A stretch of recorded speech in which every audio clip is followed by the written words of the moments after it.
আসসালামু আলাইকুম এভরিওয়ান। আজকে আমি শেয়ার করব দেশি মোরকের রেসিপি। তো প্রথমে আমরা মাংসগুলো কেটে ধুয়ে নিব। তারপর এর ভিতর তেজপাতা, লবণ, এলাচি, লবঙ্গ, এলাচিগুলো এভাবে ফেটে দিতে হবে।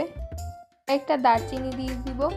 তারপর এর ভিতর পেঁয়াজ বাটা, রসুন বাটা, আদা বাটা, জিরা বাটা দিয়ে এটিকে ভালোভাবে মেখে নিতে হবে।